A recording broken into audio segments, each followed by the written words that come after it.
Good afternoon, everyone. Welcome. Welcome to Network 2020's briefing on sanctions. So we have a very topical briefing to bring you today. It's one we've actually been trying to arrange for many months, and we kept worrying that we would miss a window of news. But as it turns out with sanctions, they just keep coming up again. And so we're delighted that we have three excellent panelists with us today to talk about the use of sanctions as a tool of foreign policy. Really briefly, before we begin, just to introduce myself, my name is Courtney Doggart and I'm the president of Network 2020. For those of you who might be joining us for the first time, we are an inclusive international community that is based in New York City, but we really are we have a global audience now. And we're really working on bridging the gap between the private sector and the foreign policy worlds. And so we do this in a number of ways. We have a lot of different programs that you can read on our website, but this virtual briefing series is one where we're able to bring experts in different topics in foreign policy to talk to our audience, and for our audience to be able to ask questions. Right now, I'd like to introduce our panelists. I'm going to start with Eddie Fishman.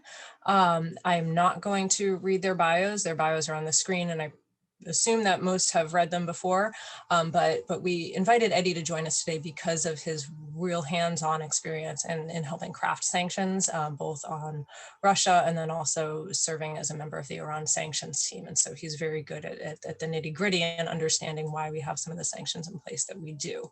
And as you can see, he has a lot of great experience in this. Next up, we have Erica Moray, and we wanted her to come speak with us because we really thought it was important to have someone who could talk about the humanitarian impacts of sanctions, and that really is one of her areas of expertise as well. So we're delighted that she can join us from Geneva. And lastly, but not least, we have Jeff Schott, and he really wrote the book on sanctions. He has, I think, studied something like 200 different cases that he put into a book, looking at all different uses of sanctions in the past. So he really has a very great depth of knowledge on this topic. So I just want to start off by saying thank you to each of you for joining us today. I think the combination of your expertise will really help our audience best understand what we're talking about today. So right now, I'm going to start off with you, Jeff. Sanctions have been a tool of foreign policy for quite some time, but they've obviously changed over time due to the effects of globalization and technology. Could you just start off by giving us a brief history, and I know this is hard, but a brief history of sanctions and sort of how they've evolved over time, just so we can situate this in context? Well, thank you, and thank you for inviting me. It's a great program and a great panel. I started working on sanctions in the U.S. government back in the 1970s, and in those days, sanctions were used to target specific countries. And took mainly the form of trade embargoes and occasionally some financial sanctions. But the focus was on cutting off exports or blocking imports. And in addition to the trade measures, some sanctions involved the withholding of financial aid, which the United States did quite a bit, particularly with smaller, more dependent countries. Or the blocking of loans from international financial institutions. And so it was a really state-to-state type of exercise. And in many cases, the United States had leverage against smaller dependent countries and could use that leverage to try to coerce changes in their policies. But even when there was a lot of leverage and pressure, many autocratic governments were able to withstand it. And so either the sanctions failed or the sanctions had to be supplemented with military action. Either way, and I'll leave this for Erica, but either way, the autocratic regime was able to shield itself from the extreme harshness of the sanctions, economic sanctions, and deflect it to the general public. And so there were humanitarian costs both to the target country, also to its neighbors who relied continuing business with the target country. So flash forward to a more recent period, in the last few decades, we have seen the use much more commonly of financial sanctions, and I know Eddie can get into the more detail on this. But these types of sanctions have become much more potent in imposing economic pain on the target country. Because of advances in financial and information technologies, the sanctioning government can now really focus their pressure and clog financial pipelines of the country to increase the pressure, limit the ability to circumvent the sanctions, and therefore try to get the target country to submit. So we're in a new generation of more potent sanctions, but more potent sanctions also have more significant collateral side effects. And so we have to be very careful in their implementation. All right, thank you. Thank you very much for that overview. Eddie, just to follow up quickly with you, you've worked pretty extensively on U.S. sanctions policy in recent years. Is there anything that you would want to add to Jeff's answer just about how different administrations use different types of sanctions to achieve outcomes? Yeah, I think what Jeff said is 100% correct, Courtney. Financial sanctions really are what have given sanctions their power in recent decades. And that's because as capital has become globalized, and in particular, as the dollar has been more deeply entrenched as the global reserve currency, if you lose access to US dollars, even if you're not necessarily transacting with a US entity, the sanctions are really impactful. So I think Jeff hit the nail on the head in terms of what really is causing these sanctions to have such significant economic consequences. I think one thing I want to touch on in terms of recent years, though, Courtney, is moving beyond the economic consequences to really the policy objectives of sanctions. And in the Trump administration, we really saw a big shift in terms of what the types of objectives of sanctions were. And in particular, we saw this advent of a policy that was called during the Trump administration maximum pressure. And the idea was to really impose as much economic pain as possible on an adversary in hopes of accomplishing maximalist aims. So, historically, if you think back to, my time when I was in the Obama administration, we were really leveraging sanctions to try to change specific behaviors. So, the classic case being Iran, leveraging sanctions to try to, curtail Iran's nuclear program. In the Trump administration, we really saw a move far beyond that to try to use sanctions to change regimes. So first, we saw that in the context of Iran, but also in Venezuela, with the Trump administration really trying to use sanctions to, achieve a policy objective that, even military force can be challenging to accomplish. And I think what we saw also in the Trump administration was an almost exclusive focus on unilateral sanctions. Historically, and Jeff and Erica can probably speak to this very, very well, sanctions have been most impactful when applied multilaterally. So when allies come together and apply sanctions together. And again, in my time, working on the Russia sanctions, I think the biggest achievement of the Russia sanctions in 2014 was our close collaboration with the EU, the G7, and other democratic allies. In the Trump administration, it was all unilateral. So that was another change. And then another, the final sort of change was really this focus in the Trump administration on appearances, right? Sanctions have oftentimes, one of the criticisms of sanctions is that they're used sort of for domestic political reasons to try to seem like you're doing something without doing something. I think in the Trump administration, that was taken really to a new level. And, the classic case being Russia sanctions, where, Trump made very clear from the beginning of his administration that he didn't want to impose sanctions on Russia. So we got into this sort of almost political theater where Trump would roll out new sanctions on Russia that weren't really doing anything. They weren't very, very impactful, but sort of were really targeted at a domestic audience. We're only a few months into the Biden administration, so I think the story has not yet been written on how this current U.S. administration will use sanctions. But I think a few things that I expect, based on what we've seen so far, is a much more judicious use of sanctions. What I mean by that is you won't see sanctions for sanctions' sake in the Biden administration. I also think there's going to be a much greater focus on multilateralism. We've already seen this with coordinated moves that the Biden administration has taken with allies in a variety of different sanctions areas, and I think that that's only going to ramp up, especially as the Biden administration fills out its staffing and really builds those deep relationships with foreign allies. And then the final piece that I really expect and hope, frankly, from the Biden administration, and I hope this also is something that Erica, who is really a world expert on this topic, can get into, is a greater focus on humanitarian consequences of sanctions and humanitarian related exemptions. Last year in the midst of COVID-19, really the height of the pandemic in Iran, there were calls for humanitarian exemptions to help Iran fight the pandemic. And that was something that, really fell on deaf ears in the Trump administration. And I would expect that you'll see a much more thoughtful use of sanctions, and particularly creating these creative humanitarian carve-outs when necessary in the Biden administration. Thank you. Thank you very much, Eddie.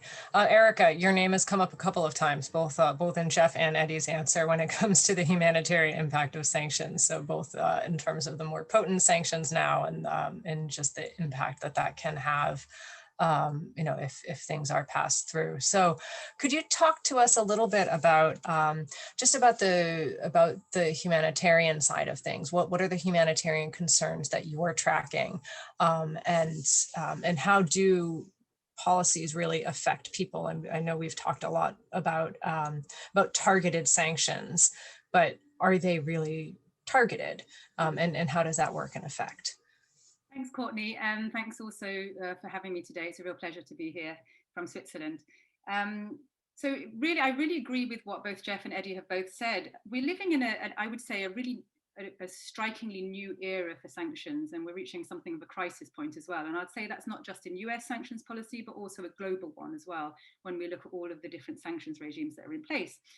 So when it comes to the humanitarian considerations, as Jeff already said, many of these issues were a really big deal in the 1980s and 1990s with the sanctions that were in place against the likes of Cuba, Iraq, former Yugoslavia, Haiti, and so on. And with the turn to targeted sanctions or smart sanctions, what we found was that all actors, both multilateral and autonomous sanctions actors, we're starting to use highly targeted sanctions. And by that, I mean things like asset freezes, travel bans, arms embargoes, and so on.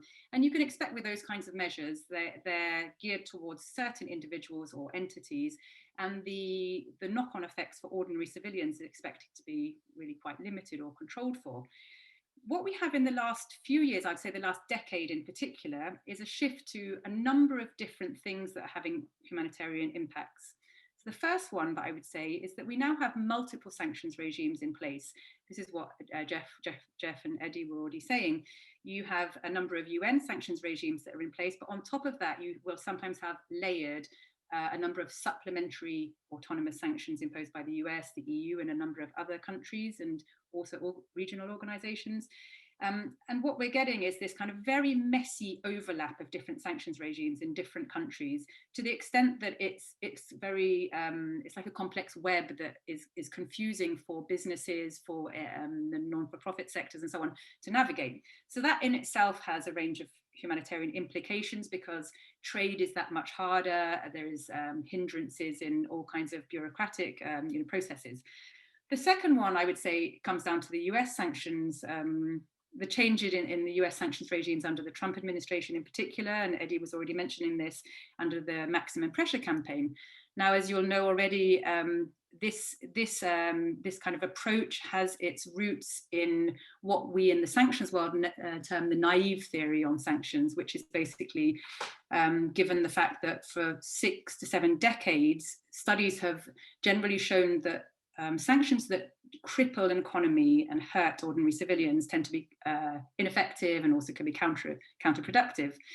And this has been coming from the work that Jeff and colleagues have done, but also a number of others as well over time.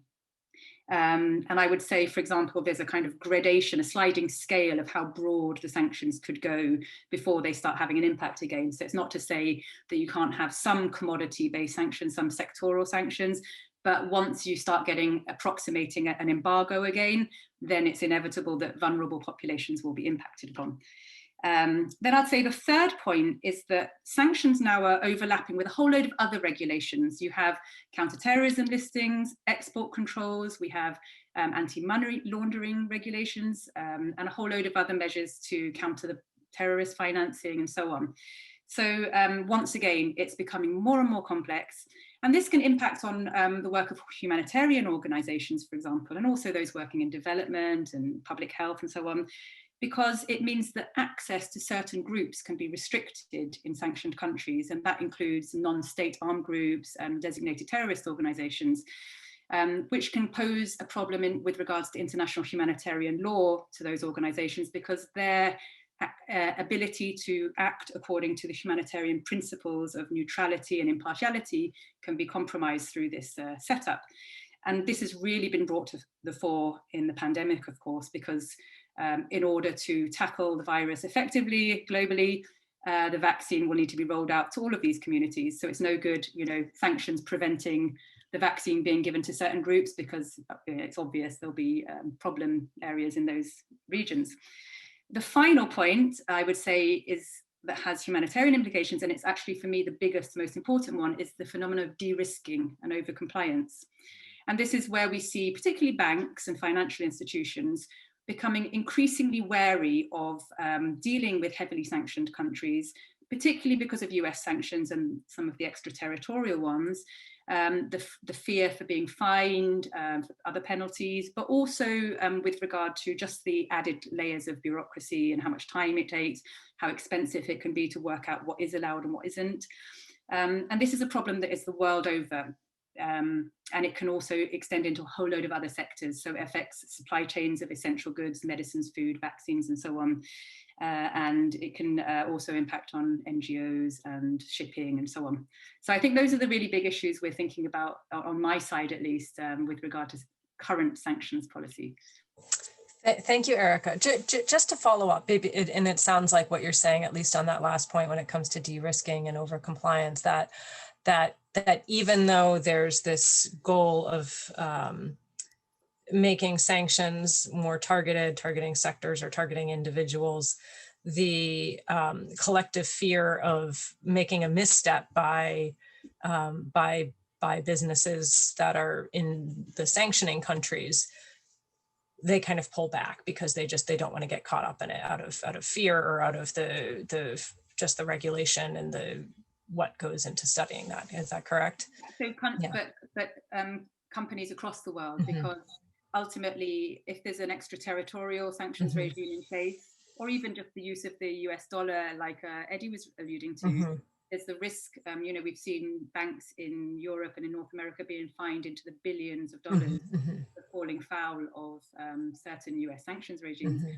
So it's a kind of indirect knock-on effect of the sanction. Mm-hmm. The US sanctions and all other sanctions regimes, of course, have exemptions in place to allow for humanitarian activities. But the reality is that it's not enough, because the companies are just too afraid of, doing Mm-hmm. something wrong or making, a misstep on that level.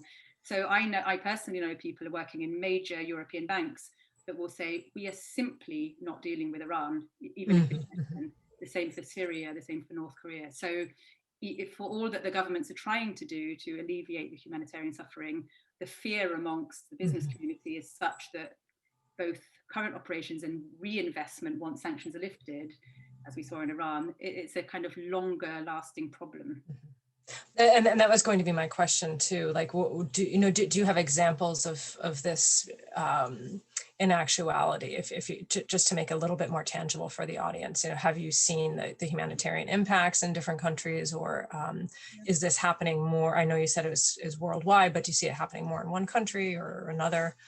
Yeah, well, I think it's a big problem in a lot of countries, and we now have in recent years you've had the World Bank, IMF, G20, and a number of other major institutions all describing this as a global crisis. But it's a relatively niche area, so it's not something we really hear about much in the news and so on.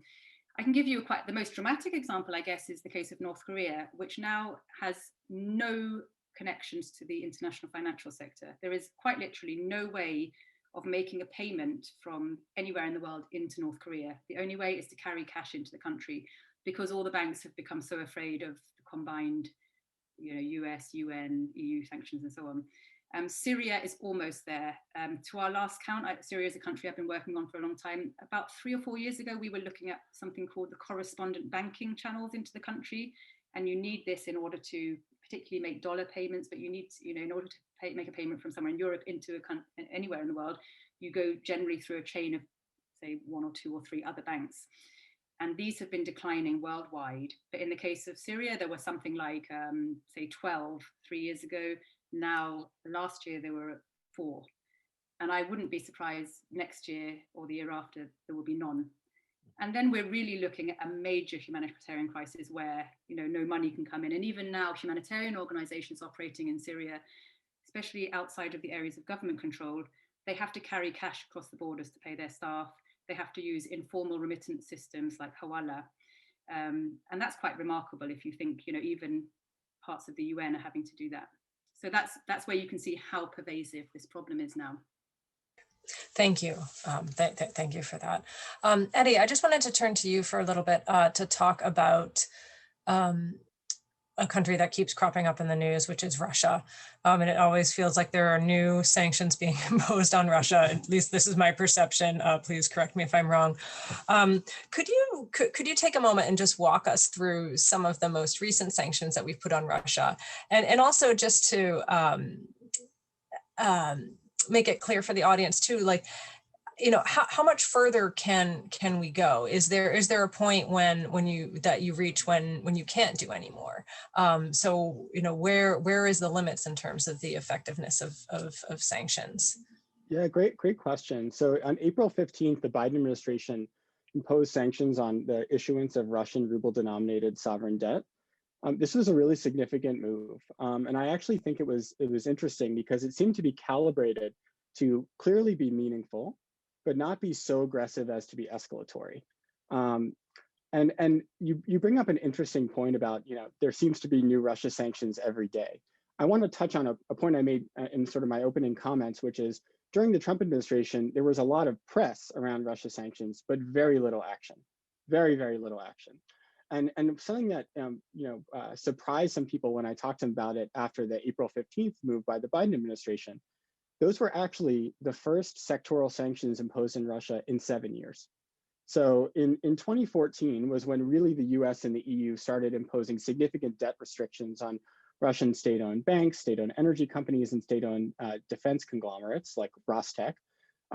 Those sanctions have modestly tightened. And when I say modestly, like the tenor of the debt has decreased from 30 days to 14 days in some of these cases of allowable transactions.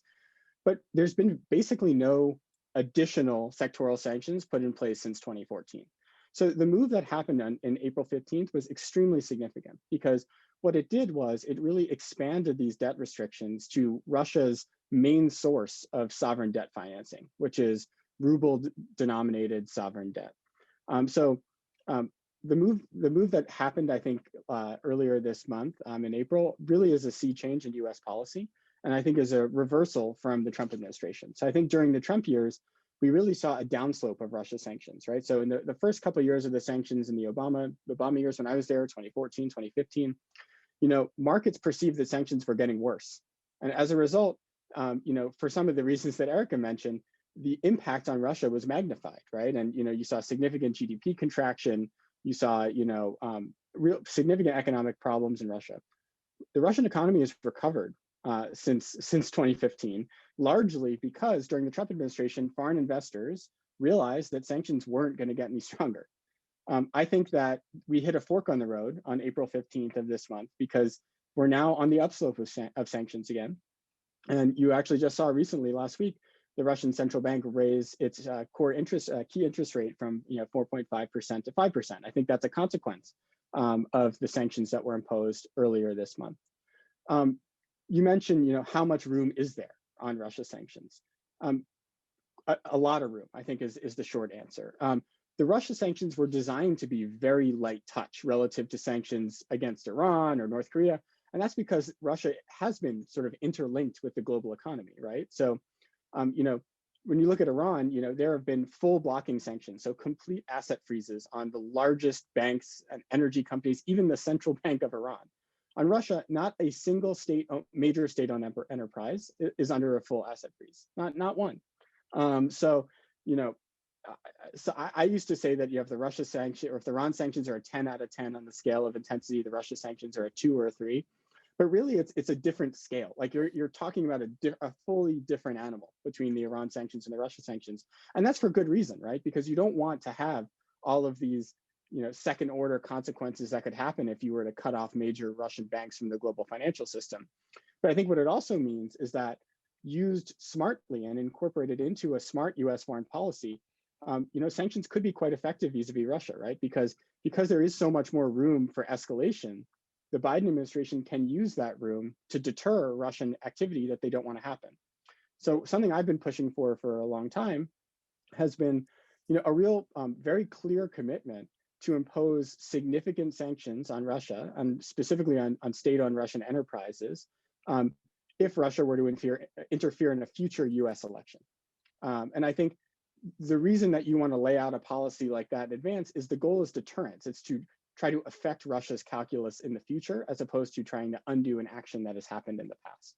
And I think the April 15th move by the Biden administration is a really smart first salvo in kind of laying the groundwork for that type of a deterrence policy. Thank you. That was very helpful, and now I feel a little bit better about my feeling that there's just sort of wave upon wave of sanctions on Russia. So, before we turn to the audience questions, because it does look like there are quite a few coming in the Q&A box, and again, if you're in the audience and you would like to ask a question, please do put it in the Q&A box.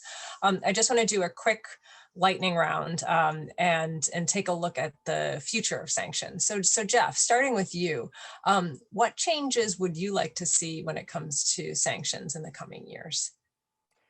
Well, I think there has to be a review of sanctions policy. Eddie mentioned this before. The U.S. Treasury actually is undertaking a review of how the policy has worked in the past, what modifications are needed. And it has to be tempered because the effectiveness of the policies in changing foreign behavior has been very weak.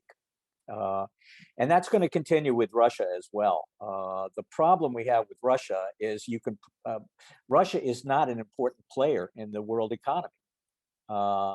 It has a role in resource-based trade and investment, but it doesn't have a big footprint. And so where you can have serious changes in sanctions against Russia would be affecting their export revenues, either by blocking it or by changing the supply-demand balance in world energy markets, leading to a decline in energy prices, which would reduce the revenues available to the Russian government. We're constrained by that now because the U.S. is now a significant energy producer. And if oil prices go down, the revenues of U.S. oil and gas companies go down. And when Trump was in office, he actually sought to have a minimum floor on oil prices so that Americans would pay more for oil. People didn't emphasize or advertise that well enough, but that was a problem. So we have some constraints on what sanctions can do, and the challenge will be, how do you find a way, working with other countries, to find alternative means of expressing displeasure or isolating the target country from international activities that can be costly and cast a cloud on future investment prospects. That can be done with Russia. It's harder to do that with China because China is much more fully integrated in the world economy and much more crucial for trade and investment for many, many countries, including all over the US allies. And we are now faced with a real challenge with regard to China because the US, many people around the world, object strenuously to policies that have been implemented in both Xinjiang Autonomous Region and in Hong Kong. and actions and legislation wending its way through Congress would legislate and put in concrete very serious sanctions against China, which could prove very disruptive to those trade and investment relations, without much hope of changing Chinese policy in those areas. So there is a big conundrum on what you do, and the maximum strategy of the past doesn't seem to be very effective. It's been actually gone on for a long time. The Trump administration did not essentially reinvented the wheel. We've had cases where we have tried to change regimes through maximum pressure, usually on a small country, and it's generally failed. And when it failed, the military had to come in and we went to war. Well, we don't want to do that with Russia. We don't want to do that with China. We have to find some other way of using our international alliances to find a better response to exert displeasure and encourage better behavior. Thank you. Erica, turning to you quickly, anything that you'd like to see in terms of changes in sanctions in the future? Yeah, well, I find myself really agreeing with everything that Jeff has just said. I think what I would say is that the world needs another major rethink on sanctions. I was reading just yesterday an article written by the Canadian sanctions scholar Margaret Doxey from an article in 1981, and so much of what she wrote was applicable to what's happening today. And so I think we almost need another of these big global processes where we rethink what's happening, return to more targeted sanctions once again, find a solution to de-risking, because ultimately, even if you get a solution like we had with the nuclear deal on Iran, if the companies are too afraid to go back into a country, it's not going to be a lasting solution. So it's an issue that needs to be tackled. And that would provide more legitimacy, I think, to the tool. And then, and reduce some of the humanitarian costs. I think something we need to think more about, and some of my colleagues in Geneva are doing this in the moment, is how sanctions should be combined more effectively with other policy tools, things like mediation, other forms of diplomacy, peacekeeping, trade, and so on. And very little thinking, from what I can see, is done so far, that these worlds are not joining up together. Also for military, you know, why is NATO not talking to the EU and the US so much on sanctions? So I think there needs to be better joined up in all of these different policy instruments, and that would lead to more effective use of the tool going forward, potentially. And also, I think one thing that's really, really important as well is to look holistically at the sanctions that are in place. So not just analyze US sanctions, but look at the panoply of sanctions that are in place, because the impacts are combined and collective, but we don't assess them, they're not planned, they're not evaluated, they're not lifted in conjunction with one another. I think that could be quite an important area. I think, Eddie, you may have already argued for a kind of G7 type arrangement, or, you know, a grouping of the major sanctions powers working together. And with the impasse at the UN Security Council on many sanctions regimes nowadays, this kind of grouping is really, and this type of governance is vitally important. Great, thank you. Eddie, over to you before we turn to the Q&A box. Yeah, Erica, you just gave a list that I can fully endorse as well. So everything I say will be in addition to that, which is really wonderful. I think there are three things I want to focus on just for my personal wish list. The first is we just need to set clear goals for sanctions from the outset. You know, I think we've established that sanctions are, you know, almost extraordinarily effective at imposing economic consequences, but they're not so effective at actually affecting policy change, right? And I think part of that is we aren't disciplined about setting out those goals. Oftentimes sanctions are imposed for a variety of different reasons, and they kind of snowball, and you get regime change as the goal sort of by de facto, because there's just so many behaviors that you want to change that really the only way for sanctions to be removed was if the regime were to change. So I think setting those goals clearly is really step one. One sort of framework I've put out for this, and happy to go into this more later, is distinguishing between deterrence, coercion, and sort of, which are different goals of sanctions, as well as normative sanctions, which are really just naming and shaming, as well as attritional sanctions, where you're really trying to either weaken an adversary or constrain their access to nuclear materials or something else.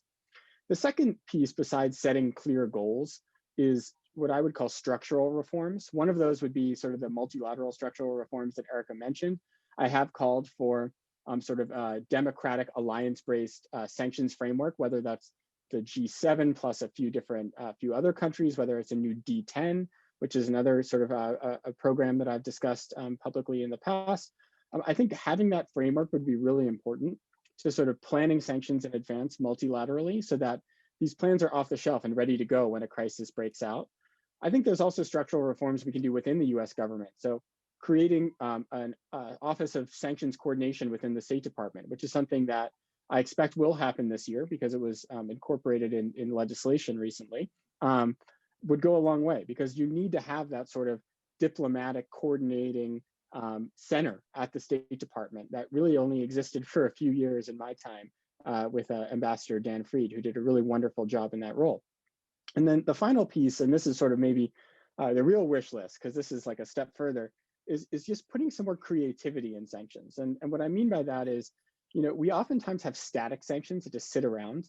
And I think one way to be creative is to sort of force dynamism into sanctions. So the two sort of policies that I'd like to see would be when sanctions are imposed, to put a time limit on them.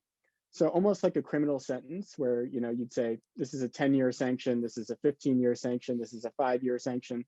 And the beauty of that is it would force the US government, whenever that time period elapsed, to actually reconsider whether the sanctions were valuable. Right now, with no end date in place, you have sanctions regimes like the Balkans that have been in place for 30 years, right? Because there's no sort of forcing function to reevaluate those. And then the second one, for sort of this creativity side, would be time-limited sanctions relief as well. And the reason that I think that would be beneficial is that sometimes sanctions relief can feel like an all or nothing choice. And when it does feel all or nothing, oftentimes the easiest thing for a policymaker to say is, you know what, we're not going to try sanctions relief. It's too hard. But maybe if you could say, we'll give you a year of sanctions relief or a year and a half, which is something we've done, right? I mean, the Joint Plan of Action with Iran in 2013 was sort of an interim deal that included some interim sanctions relief. We also tried it with Belarus in the past. But I'd love to see this as a more sort of universal part of the sanctions toolkit, because I think it could go a really long way to actually translating those economic consequences we've discussed over the last half hour into real policy outcomes. Terrific. Wow, those are a lot of great ideas in a short time from all of you, so thank you. Turning to the Q&A box, we have a lot of great questions coming in, and I apologize in advance if I butcher anyone's name. But the first question, I'll put this over to you, Jeff, first, and then maybe Eddie, you can comment on it as well, is from Rachel Zimba, who asks, could you comment more on the role of Congress and sanctions policy? And she writes, there were some particular political reasons why the congressional role increased in the Trump administration, especially with Russia, but now this seems to be Congress's favorite foreign policy tool. Could you just comment a little bit on what's the role of Congress in sanctions policy, and has that been changing over time? Well, Congress really got heavily involved in sanctions policy back in the 80s with regard to South Africa, when it felt the Reagan administration wasn't doing enough to pressure and oppose the apartheid regime. And so parallel legislation, which lock in a very significant sanctions, wended through Congress and was used as leverage to force the executive branch to do more. But once legislation is enacted, it's hard to unravel it. And so the type of policies that Eddie was talking about, and offering some carrots as well as sticks, doesn't play well when you have legislated sanctions.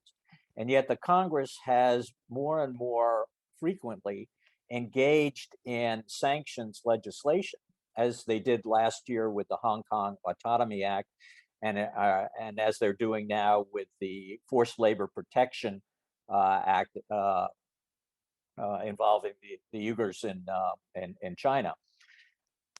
This is essentially related to an inherent distrust in Congress of what the executive branch will do, and the pressures that some constituencies are putting on Congress to do something to show that the United States is opposed to the policies of the foreign government.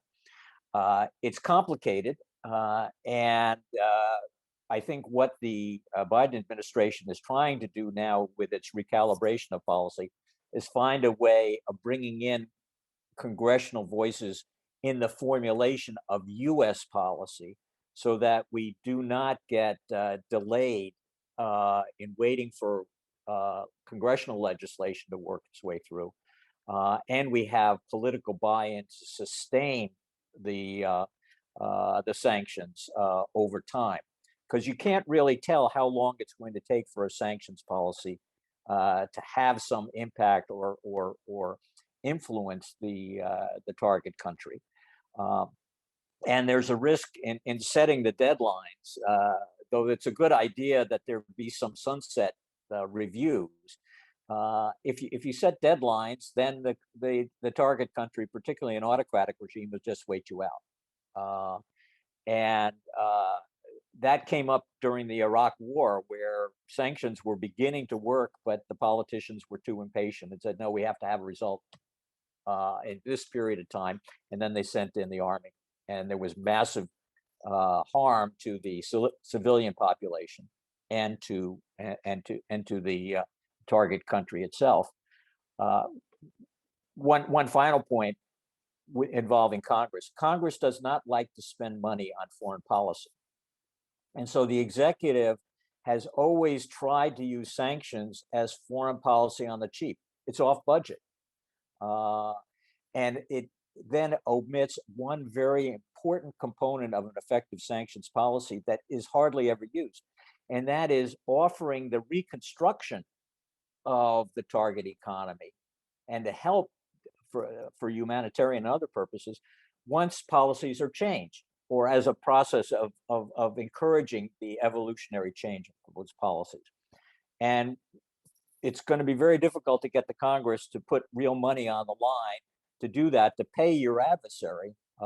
And that's one of the challenges we face in reconstructing an effective sanctions policy. Well, first of all, it's great to see that Rachel Ziemba is here. She's really one of the top macro experts in this world. So I'm happy to have that question. I have a bit of an unpopular view on sanctions, particularly Congress's role in sanctions, because my background working at the State Department, the Defense Department, the Treasury Department, I'm really an executive branch person through and through. And what you'll hear from most people is, oh, Congress, they're always playing some meddlesome role in sanctions, and it's heavily politicized. And I do think there's, some of those criticisms are founded, and I don't think they played a particularly helpful role, when the JCPOA, for instance, came into place. That said, by and large, I think Congress does have a really important role to play in sanctions. And I think that they actually can do quite a bit to make US sanctions more effective as a diplomatic tool. I think when Congress is acting at its best on sanctions, they're playing the role of the bad cop. And I think we saw this, in the lead up to the Iran nuclear deal, where, Congress really was setting the drumbeat in many ways in terms of pushing sanctions forward and really going, to the critical sanctions, which were, the NDAA sanctions on Iran's oil exports, they were enshrined in congressional legislation. They were an initiative of Congress. And I think they were probably the most impactful sanction that was put in place on Iran. And the reason I think this bad cop role can actually be beneficial is that it gives the administration or whoever's actually negotiating with the adversary leverage and say, look, I want to help. I want to actually cut a deal with you. But look, I have a domestic political system that's pushing me even harder and wants to go even harder on sanctions. So I think Congress can play a constructive role. I think, honestly, the onus has to be on both the executive branch sanctions officials and Congress to meet regularly, to talk these issues out, to make sure that they're linked up. And of course, there are going to be disagreements from time to time. But I think, when this is operating at its best, I actually think Congress can play a constructive role. And certainly in the Trump administration, one of the most significant sanctions actions taken was 2017, the CAATSA, which was a Russia sanctions legislation, which I think was critical to keeping the Russia sanctions in place. I think had Congress not passed that law with a veto-proof majority, I'm not sure we'd have a Russia sanctions regime right now. And I think that President Putin would have probably succeeded in his goal of waiting out the West and sort of hoping that our sanctions coalition fell apart. Because certainly if the US had just thrown in the towel, I think there would be a lot of pressure on the EU side to do the same. So I think Congress really sort of saved the day in 2017 when it came to Russia sanctions. And wouldn't surprise me if they have to do that again sometime in the future. Wonderful. Thank you for those answers. A question, I'll put this one to you, Erica, right now. Could you comment on sanctions against Myanmar and any considerations that you're watching in that case?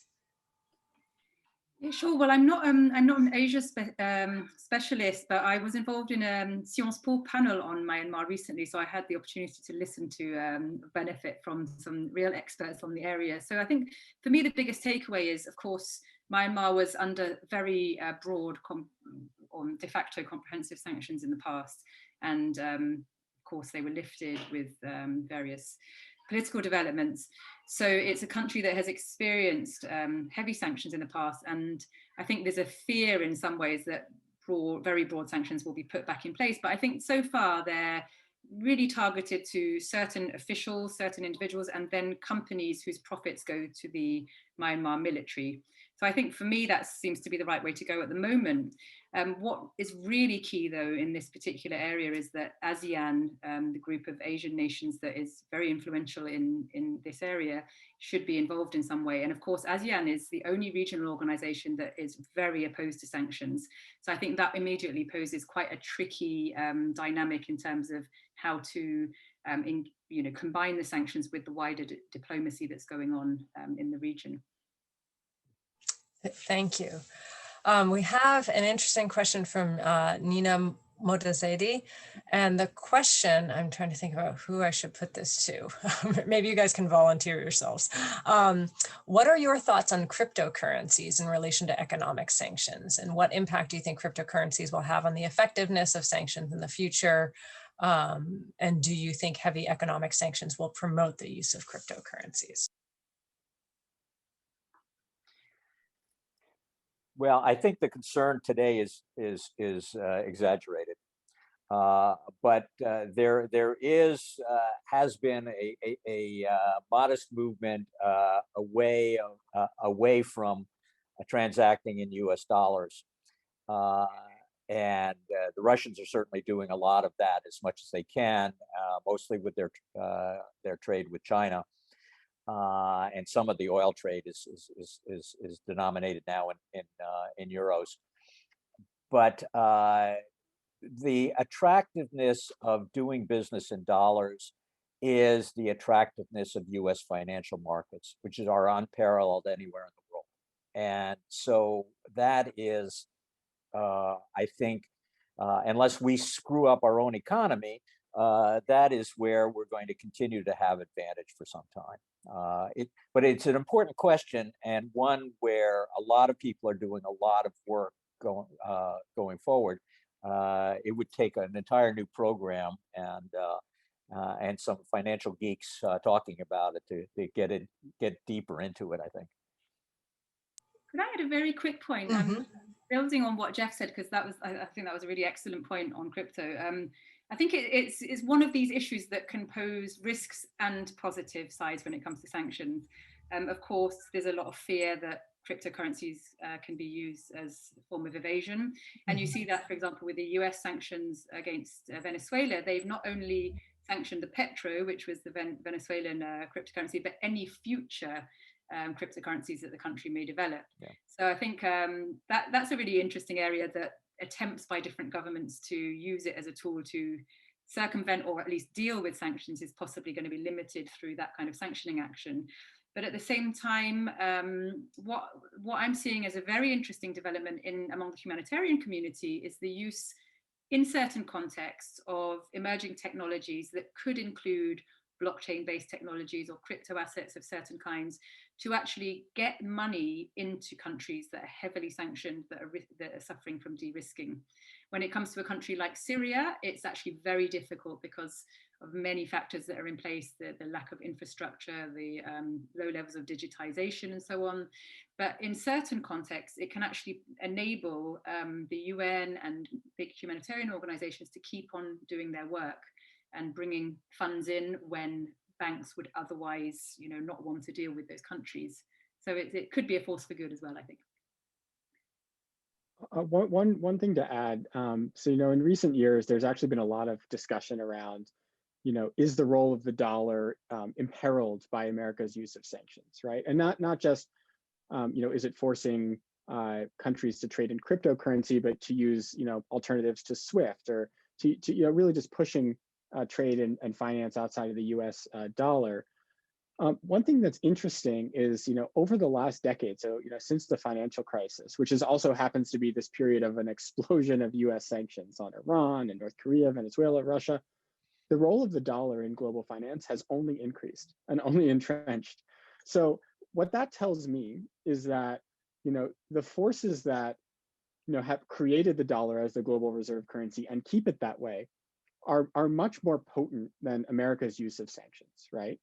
And so, what that tells me also is that cryptocurrency could theoretically weaken US sanctions, but really it will, cryptocurrencies, Bitcoin, whichever one it is, are going to have to achieve the same sort of dominance that the dollar has achieved in financial markets. Right now, cryptocurrencies are far too volatile, far too unpredictable in their value to really, have any sort of competition with the dollar. I think, a more potentially more realistic scenario would be, if the euro became, a real alternative to the dollar, or, another foreign currency, that might make sanctions weaker.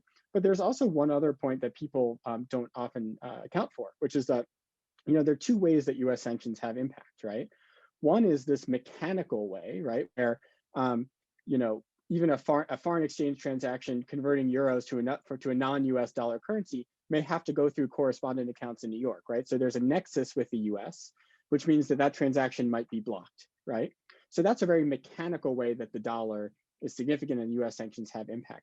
But there's another way too, which is that banks and companies themselves are afraid of being sanctioned by the US, right? So the US, say that, a European bank were to go and trade, or make a transaction with a sanctioned Iranian entity and do it in a currency that somehow didn't touch, in cryptocurrency, it didn't touch the US dollar, right?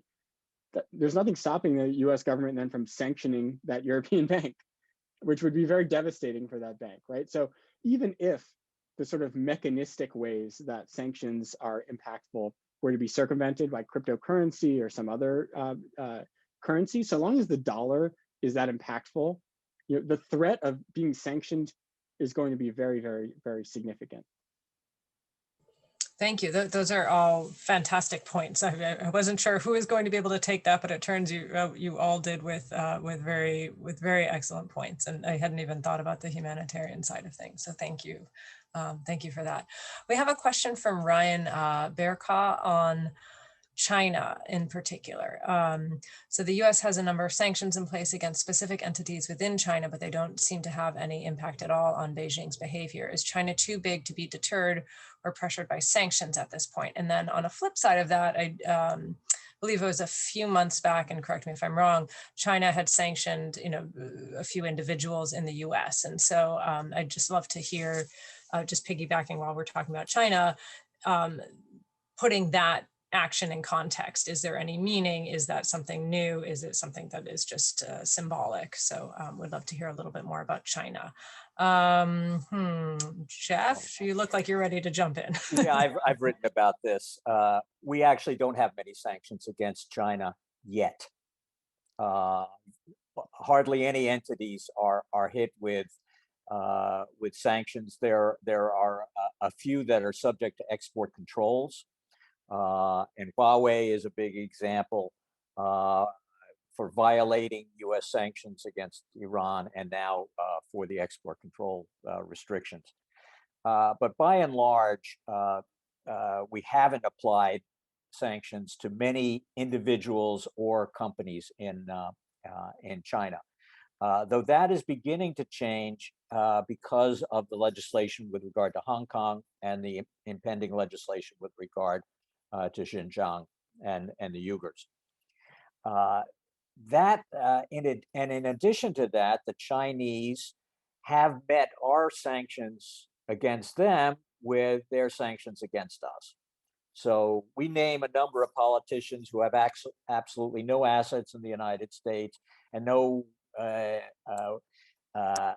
interest in traveling to the United States. And we said, we're going to freeze your assets and bar you from traveling here. So they did the same thing. And they said, well, we're going to take members of the US Senate and other people, and we're going to impose the same restrictions on you. It's basically diplomatic rhetoric, totally meaningless. But in January, China instituted a new blocking law, very similar to laws in place in Europe and the United Kingdom. But in the case of China, they will be more effective because what they are doing is telling Chinese firms that you cannot comply with US extraterritorial sanctions or do business with people who are complying with them. And it will force the Chinese firms to make a decision, do business in the Chinese market or do business in the US market. And for Chinese firms, the Chinese market is very important. And politically, they may not want to go against the Chinese regulators either. Far different from what's happened in Europe, where the European firms have said, we're going to comply with the US sanctions because we can't give up the US market and access to US financial markets. So this is why I emphasized before that we're really having to rethink how we approach sanctions with China. We want to present a common front with our allies against some of the things going on there. But we have to find a way to ensure that we're doing it in a way that's effective and isn't counterproductive in terms of costing support at home for these important initiatives. Thank you. Did anyone want to add anything to that, Eddie or Erica? Yes, yeah, Erica, go for it. Thanks. Yeah, I think it's a really interesting one. I would say we're entering almost like a new battleground in this whole China sanctions sphere. First of all, it represents a crisis of multilateralism for me, because we're getting increasing numbers of sanctions by one P5 member against another P5 member of the UN Security Council. So that in itself is problematic. I kind of think with sanctions, it's a bit like engaging in military action. You pick your battles very carefully. You pick your, you engage in a battle if you think you might win it. And it's like, would you sanction the US? It's a similar type of question. So on paper, if we go back to Jeff's seminal text on sanctions, China ticks all the boxes for one of the most formidable sanctions targets, of course, and we have to keep that in mind. It's not only their new autonomous sanctions legislation that they've developed recently. Of course, they've used like sanctions by other names for many years now, but this is really new. And on top of that, they have the ability to retaliate in quite worrying ways. It's not only counter sanctions, it's retaliatory cyber attacks, it's very sophisticated disinformation campaigns and so on. So I think it's a whole new area we're going to see more of, and I think it's going to be a kind of hot crisis point going forward, most probably if it continues to escalate.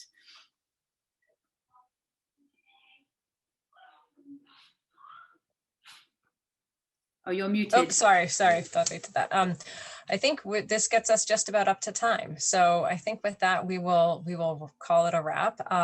Thank you all. I thought that this was fascinating. You each added so much to the conversation, and I feel like there's, one of the big takeaways is that you're really needing to craft something that is creative and dynamic and suits the situation. And it sounds like it is a really tough job, and one that's ever evolving with technology as well. So so thank you all for studying sanctions, for working on them. I think that this is a really fascinating conversation, and thank you for joining us today. Thank you to all those in the audience who asked terrific questions. Our next event is Monday, May 10th, and it's Democracy versus Illiberal Democracy, which will win in Eastern Europe. So you can scan there to RSVP. And again, in my plea to everyone, we are trying to keep these briefings free and open to all. So if you can donate to support Work 2020, please do. We've had participation from over 90 countries around the world, and we'd like to be able to keep this going, even post-pandemic. So thank you all for joining us today, and have a wonderful day or evening. Bye-bye. Bye.